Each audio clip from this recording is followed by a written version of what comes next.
bargain. Judge Joe Brown on ET. Tonight at 7 on Coin TV6. Late new revelations about the Egypt air crash. Investigators now say the engines were deliberately shut down near the bottom of the fatal dive. A huge earthquake strikes Turkey, still reeling from the effects of last summer's quake. And a CBS News exclusive. A special prosecutor moves to challenge the FBI's claim that they never fired a shot in the siege of Waco. This is the CBS Evening News. With Dan Rather reporting from CBS News headquarters in New York. Good evening. New information from the flight data recorder of Egypt Air 990 has investigators more baffled than ever tonight. They cannot explain what may have been a deliberate cutoff of both of the Boeing 767's engines at one point in the dive. This is one of many bizarre readings from the plane's final moments. 2 deep-sea diving drones resumed and intensified the search today for the jet's cockpit voice recorder. Investigators hope it contains answers about whether the cause was mechanical, structural, criminal, or crew conduct. We take you to CBS's Bob Orr. Bob? Dan, new information tonight from investigators is certainly raising even more troubling questions about what exactly was going on in the cockpit of Egypt Air Flight 990. Refined data from the plane's flight recorder suggests the pilots, or maybe somebody else in the cockpit, may have deliberately turned off both engines on the jetliner near the bottom of a terrifying but controlled high-speed dive. The flight data recorder now suggests the initial dive of the jetliner was so sudden, so steep, and so fast that all on board would have experienced some 20 seconds of weightlessness. During the dive, the plane nosed down at a 40-degree angle and reached a speed of more than 680 miles per hour. The data shows a siren went off in the cockpit, alerting pilots the plane was probably flying dangerously fast. But investigators are most puzzled by what happened next, near the end of the plunge. First, the 2 elevators that normally work together on the tail to move the jet up and down were inexplicably deployed in opposite directions, something never done in normal flight. And more importantly, both engines were shut down from the cockpit. The flight data recorder shows both the left and right engine start levers were changed from run to cutoff. Investigators cannot yet rule out some airplane failure, but sources say all of this strongly now points to deliberate actions in the cockpit. The data now argues against the possibility of a high-altitude fire or even a massive loss of cabin pressure. But the question remains, why would the pilots put the jetliner into a fatal plunge? The best hope for a definitive answer will be the cockpit voice recorder if and when it's found. Dan? Bob Orr. A new earthquake disaster struck tonight in Turkey, a country still struggling to recover from the catastrophic quake in August. More than 120 people are known dead and hundreds hurt in tonight's quake. That toll is expected to rise. The quake measured 7.2 and was centered about 115 miles east of Istanbul. CBS's Richard Roth has the latest.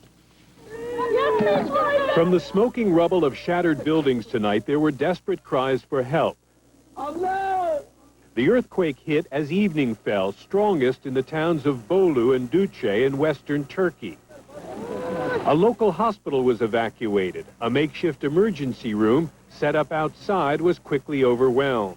I'm calling out an SOS from here, a doctor said, as several hundred injured people were carried in for care. As the search went on for trapped survivors, Turkey's president said the country's facing a new disaster, and getting help won't be easy. Istanbul's 100 miles away, but the road's been cut. The capital, Ankara, is further and the only major source of medicine and other aid.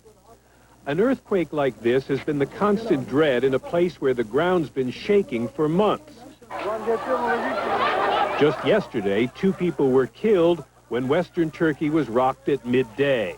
That was an aftershock, experts said, an echo of the quake last August that killed more than 17,000 people and leveled towns throughout the region. Turkey's hardly begun to recover from that disaster. Authorities believe tonight's jolt was no aftershock. They think it was a brand new earthquake, but it's delivering a familiar toll of destruction and anguish. Richard Roth, CBS News, London. The White House said tonight that as of now, the earthquake will not affect President Clinton's plans to leave Sunday for for a European summit meeting in Ankara, Turkey. CBS's Jim Stewart has new and exclusive information tonight about the re-investigation into the conduct of federal agents at the fiery end of the siege at the Branch Davidian headquarters outside Waco, Texas. Various independent sources tell Stewart that there will be an exhaustive examination of every firearm that federal agents had at the scene that day, and that's just for starters. Here's what else Jim dug up. CBS News has learned that former Senator John Danforth, who is conducting a review of the Branch Davidian siege near Waco, Texas, has decided to challenge the FBI's claim that none of its agents ever fired a weapon during the standoff.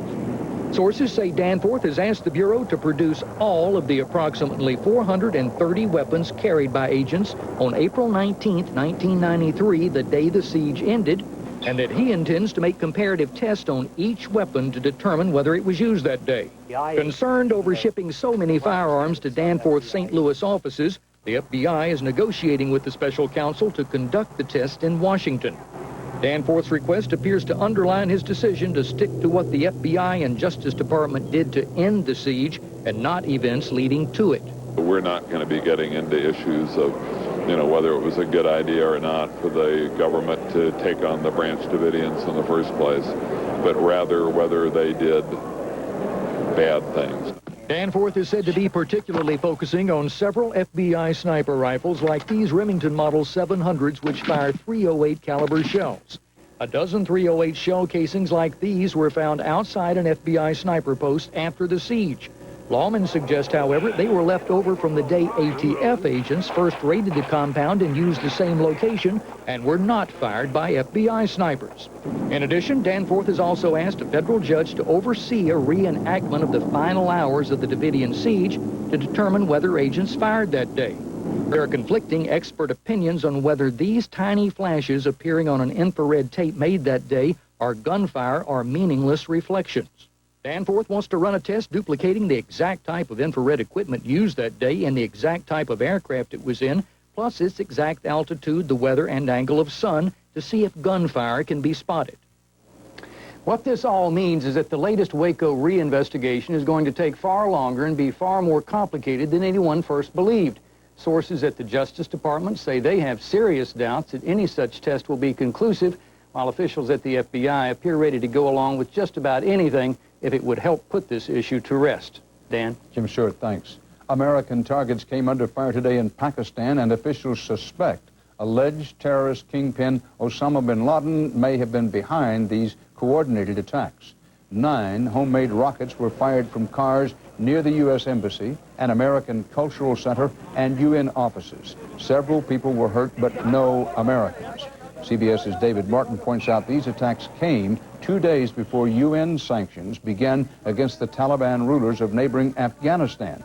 They have so far refused to deport bin Laden to stand trial in the U.S. for last year's embassy bombings.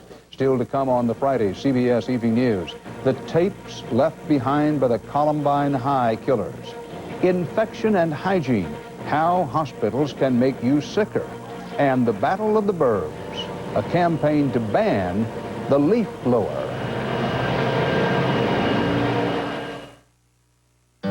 There's nothing like the way I feel after a good night's sleep.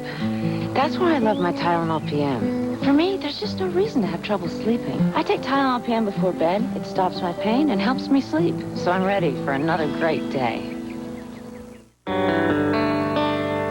The hot flashes got pretty bad. Night sweats were ruining my sleep. Vaginal dryness made intimacy uncomfortable, and I was worried that estrogen loss at menopause could lead to osteoporosis, a long-term health problem. Menopause is complicated. Talking to my doctor helped. For me, she prescribed Prempro. It's relieving my uncomfortable symptoms, and along with calcium and exercise, helping prevent osteoporosis. Prempro is only for women who have not had a hysterectomy. Prempro is not for every woman. You should not take Prempro if you've had any breast or uterine cancer, abnormal vaginal bleeding, abnormal blood clotting, liver or heart disease, stroke, or if you think or know you are pregnant. Tell your doctor about your personal and family medical history. Side effects include blood clots, nausea, vomiting, abdominal pain, breast tenderness, irregular bleeding, and headache. For more information, talk to your doctor about Prempro or call. I'm glad my doctor prescribed Prempro. Now I'm feeling great. For me, It's Prempro. Enterprise? You rented our car from Enterprise? Yeah. Why Enterprise? Because they pick us up. Free. A free pickup? Wow. They ought to be number one. They are number one. Pick Enterprise. We'll pick you up. Prosecutors today gave the first ever account of some of what the Columbine High School shooters said in still unreleased videotapes the shooters left behind.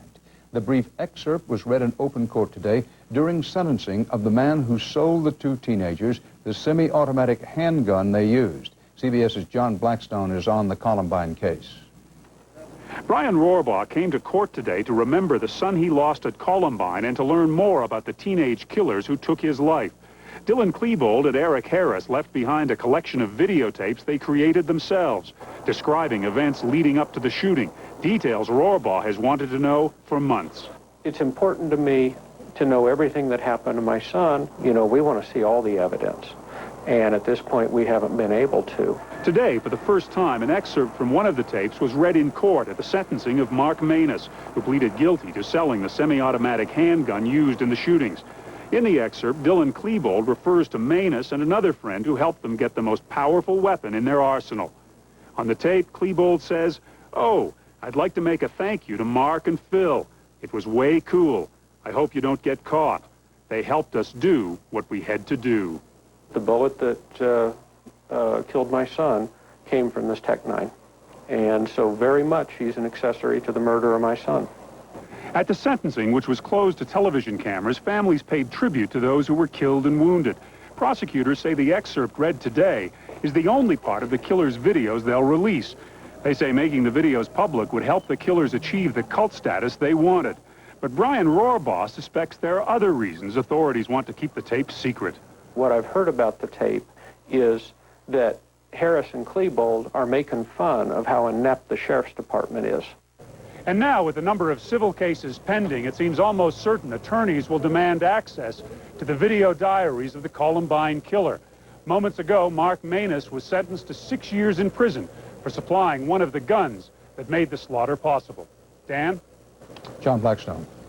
There's a new tragedy in Kosovo. The daily UN World Food Program flight from Rome crashed today in fog near Kosovo's capital of Pristina. All 24 people on board apparently were killed. NATO peacekeeping troops were having difficulty reaching the crash site in a field that's heavily mined. Up next on CBS, reigniting a Confederate controversy in the Deep South. Let's be honest.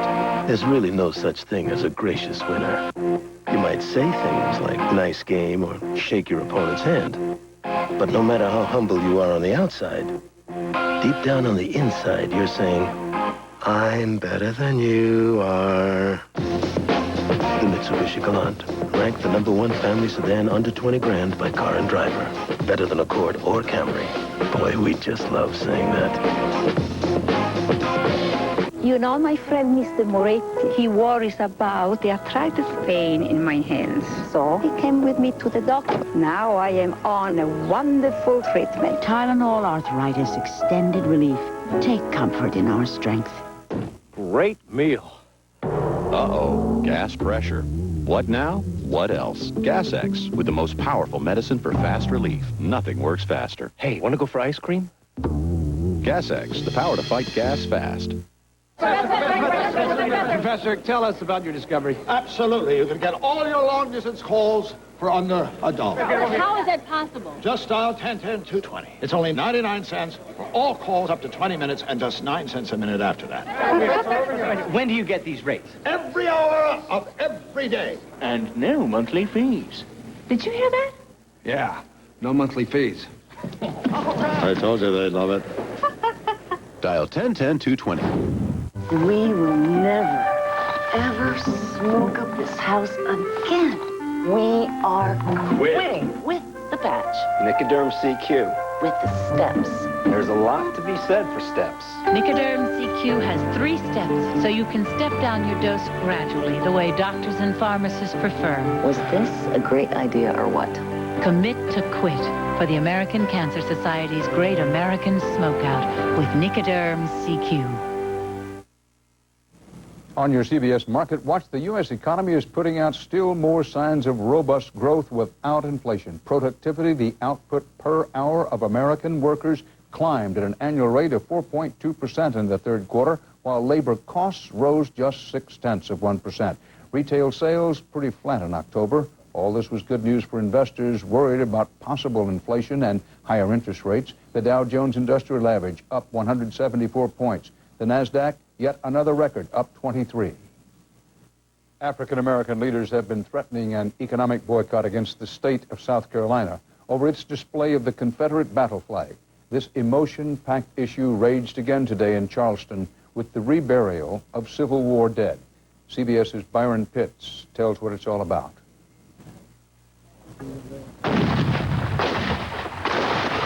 A cannon salute, a solemn service for the modern-day sons and daughters of South Carolina's Confederacy. This was a dignified funeral, a century delayed. The remains of 22 Confederate sailors had been discovered beneath the college football stadium. This morning, after a 4-mile walk through Charleston, they were returned to the soil for which they died. And hopefully the memory of what the Confederate soldiers did will not be forgotten or wiped out of the pages of history. Today's service comes in the midst of a long and bitter debate that has separated many in South Carolina for years. The debate over another symbol of the Civil War. South Carolina is the only state in the country that still flies the Confederate flag over its state house. Some revere it, others despise it. For many South Carolinians, they're pained by the presence of the flag on the State House. For many others, it represents a part of their family's history. The NAACP has threatened a national boycott of South Carolina's multi-million-dollar tourism industry unless the flag is removed by January. This is not a black-white issue. This is a right-wrong issue. But supporters say they would rather die than see it taken down. It's part of the heritage and the history of this state and the identity of its people with their struggle. And if you open a quarrel with the past, you will lose your future. A symbol of heritage or a reminder of hate. This one flag, two sides see so differently with equal passion. South Carolina's governor has proposed a compromise, a Martin Luther King Jr. holiday in exchange for keeping the Confederate flag. But both sides say never. Byron Pitts, CBS News, Charleston, South Carolina. New York City launched a crackdown on taxi drivers who say no to picking up black passengers. Undercover police officers and taxi inspectors nabbed at least 13 cabbies who they said wouldn't stop for blacks. They face tickets, license suspension, and possible confiscation of their cabs. This new crackdown follows, among other things, complaints by actor Danny Glover that cabs passed him by. Next on CBS Health Watch, why so many people go to the hospital and then get sick. Your light goes through your hands, too. A lot of people have allergies. I have multi-symptom nasal allergies. It's the sneezing, itchy, runny nose, the nasal congestion. It's all of it. I told my doctor, I've had it. I want an allergy medicine made for my kind of allergies. He prescribed multi-symptom Flonase. Flonase nasal spray once a day relieves all nasal allergy symptoms all day and night. All it takes is Flonase. The #1 prescribed nasal allergy spray. Even kids as young as 4 can use Flonase. For best results, use daily. If side effects occur, they are generally mild and may include headache, nosebleed, or sore throat. Call to learn more. Ask your doctor about multi-symptom Flonase. When you get it all it takes is Flonase. I used to get headaches, but not anymore. What's my secret? Boston Market. Don't get a headache over dinner. Get a quarter dark chicken meal with a Coke for just $4.99 and apple pie just 99 cents more. Boston Market. Dinner, it's done. 2 large double cheese. It's about time. I'm starving. Whoa, that can't be cable. It's DirecTV. You get all your favorite cable channels. Kung Pao. And it's the only service that gives you access to every pro and college sports subscription. Donuts. Plus now, you get 2 free months of 32 premium movie channels, including 7 HBO, 4 Stars, and 5 Showtime channels with no long-term commitments. DirecTV. What are you looking at? Okay, wait the remote. You know, people still ask me about the crash. I'm tired of talking about the crash. I mean, first of all, it wasn't even really a crash. 1929. That was a crash. Yeah, that was bad. Maybe it was more like a market correction, typically defined by like 10-20% drop in the Dow Jones Industrial Average, which if you consider the economic factors that are affecting the current risk premiums. When we created a smarter kind of investment firm, I guess it's not that surprising. we created a smarter kind of investor. What do you know about expense An ratios? expense ratio is a percentage. On CBS's Health Watch, federal officials today propose new food labels. The FDA says consumers should know which foods contain trans fatty acids and how much. This type of fat is believed to be the worst artery clogger. Trans fatty acids are in margarine sticks and are what makes donuts, French fries, and many fast foods and snack foods taste so good. On current food labels, this word, hydrogenated, usually means that there are trans fatty acids. On another health front, you've seen those restaurant washroom signs that say employees must wash hands, and you also know the reason is to prevent the spread of germs to customers. With that in mind, just get a load of where 2 million Americans a year get infections and why. CBS's Jim Axelrod has the dirty details. When he checked into this hospital in New Jersey for spinal surgery, the last thing Bill Schuster expected was to leave sicker than he arrived. When I went in the hospital, I was healthy. And after surgery, I started getting sick, fever, sweating, not eating. During his stay, Schuster contracted a painful and permanent bone infection that his lawyer says was misdiagnosed. In part, Schuster blamed poor hygiene among hospital staff and won a $12 million malpractice verdict. Half the time, they wouldn't change your gloves. They wouldn't put mask on. And it was always like a rush to get it done. Bill Schuster is one of the 2 million patients who acquire infections each year in U.S. hospitals. 20,000 will die. And it turns out reducing these numbers may have less to do with what's taught in medical school than what's taught in kindergarten. Hand washing by healthcare workers is probably the #1 way to prevent these infections from occurring. A number of studies have been done which show that approximately 50% of the time healthcare workers wash their hands as recommended. That means half don't wash their hands correctly. It seems inconceivable the same people performing high-tech medical miracles could miss something so basic, especially in an age of ever-multiplying strains of antibiotic-resistant bacteria. An individual may be trained to be a surgeon or urologist or gynecologist, and he's totally involved in that, and he doesn't see infection control. Or maybe there's a simpler explanation. Downsized, overwhelmed hospital staffs looking for a place to save 15 seconds in the rush to save a life. As the workload increases, there's less time, and the one thing that's going to go is hand washing. Either way, the problem's getting worse. More people will die of hospital-acquired infections this year than AIDS. Some of those deaths preventable by nothing more expensive or complicated than a trip to the sink. Jim Axelrod, CBS News, New York. Up next on CBS, the rights of fall, neighbor versus neighbor over noisy leaf blowers. That was a real scare with my overactive bladder. I was going so often. Then bottom of the 9th, suddenly I had to go. But that time, I didn't think I'd make it. That did it. I asked my doctor about Detrol. Overactive bladder is a medical condition. Today's prescription Detrol is proven effective to treat it. Detrol helps control bladder contractions that cause those sudden urges. Detrol reduced bathroom visits by 2.2 times in 24 hours versus 1.1 times with placebo. 1.2 fewer wedding accidents occurred with Detrol versus 0.8 fewer with placebo. Similar decreases over 24 hours. If you have certain types of stomach, urinary, or glaucoma problems, do not take Detrol. The most common side effect is dry mouth. Some others may include dry eyes, headache, constipation, and indigestion. 7th inning. Need a break? Not right now. Thanks to Detrol. Ask your doctor about prescription Detrol, proven effective to treat overactive bladder.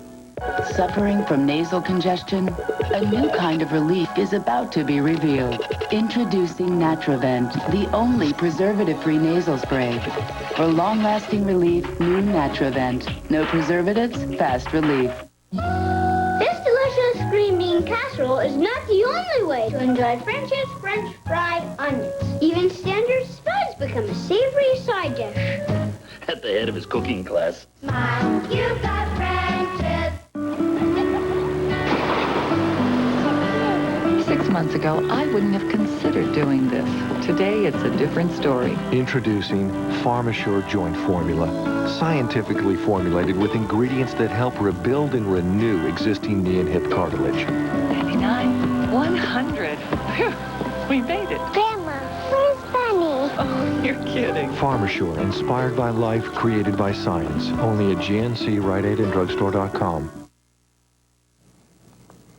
Suburban sprawl is one of the more remarkable developments of late 20th century America. With that in mind, we take you tonight on a commute to the leafy suburbs to smell the crisp air, look at the splendid fall foliage, and listen for the unmistakable sound of the neighbors' power tools.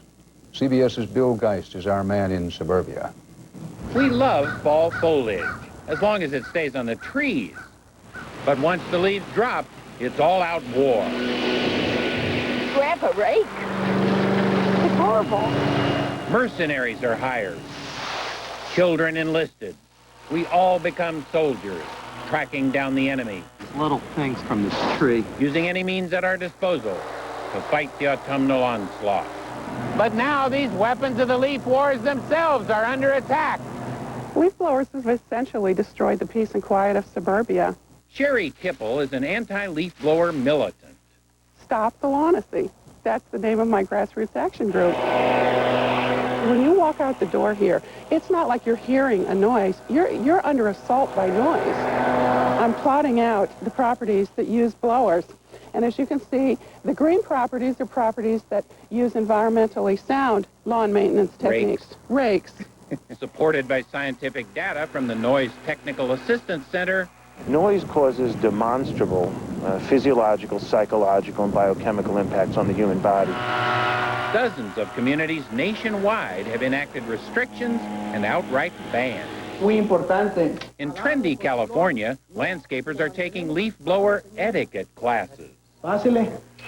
But in most places, it remains an unresolved battle that pits neighbor against neighbor. We rake them. Libby Schwartz and Ron Hanlon are faithful to the rake. It feels kind of terrible to be kept hostage in your house. It's just audio harassment. The first year we tried raking, and we were very excited because we lived in the suburbs. But faced with the annual leaf invasion, Karen Fogel has chosen the ultimate weapon. I hate the leaves. So sounds the battle cry. Get those leaves! As even the youngest charge into the fray. Bill Geist, CBS News, in suburbia under siege. And that's part of our world. New program on the air tomorrow morning. The start of CBS's early show Saturday with Rush Mitchell and Thalia Suris. Now, here's a preview of Sunday's 60 Minutes. Is the idea of turning your child's public school into a private school a good one, or just another anything for a buck scheme? And did we send $1 billion down the drain when we sent 20,000 troops down to Haiti? Those are two of the questions 60 Minutes poses Sunday. For the CBS Evening News, Dan Rather reporting.